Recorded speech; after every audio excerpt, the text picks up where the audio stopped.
The Nigeria Civil Society Situation Room has strongly condemned President Bola Tinubu's decision to declare a state of emergency in Rivers State, removing the duly elected governor and deputy governor from office and suspending the State House of Assembly for 6 months. Addressing newsmen, the convener, Yunusa Yao, called on the president to respect the rule of law as democracy thrives on law. Clearview's Florence Joshua brings us more.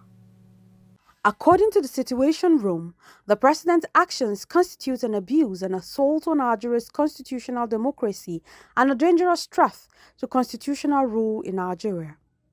The president's reliance on Section 305 of the 1999 Constitution as justification for this move is seen as a blatant misinterpretation of the law.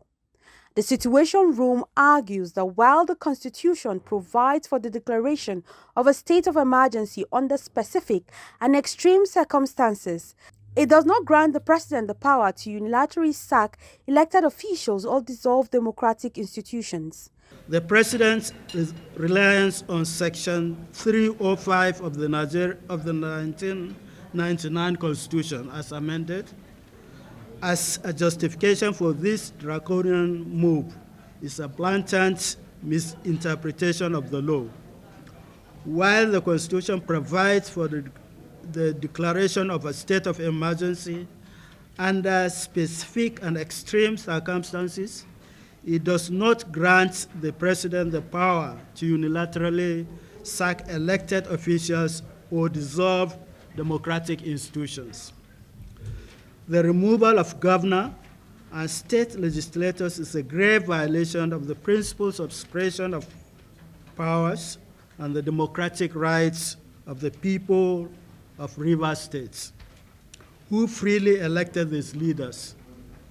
This is a point underpinned by the judgment of the Supreme Court on the River State issue, which was ironically referenced by the president himself. The president is prioritizing political battles and suppressing dissent over effective governance, neglecting the pressing economic and security challenges that the government urgently needs to address. Situation Room expects that voting on the River State emergency declaration will be televised nationally, with each person voting electronically.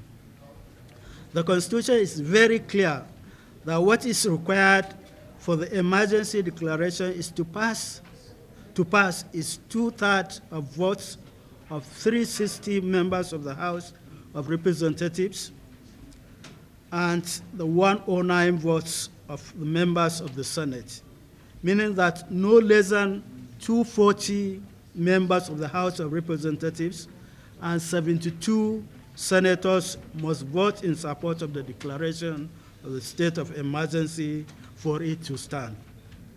Otherwise, the declaration must fail and the governor and the state legislators be returned to office immediately. The Situation Room is calling on the National Assembly to deny approval of this declaration and immediately reject the unconstitutional overreach by the presidency. The group also highlighted the critical role of the judiciary in moderating executive excesses and urged it to act in defense of Nigeria's democratic institutions. Florence Joshua reporting for Clearview News Desk.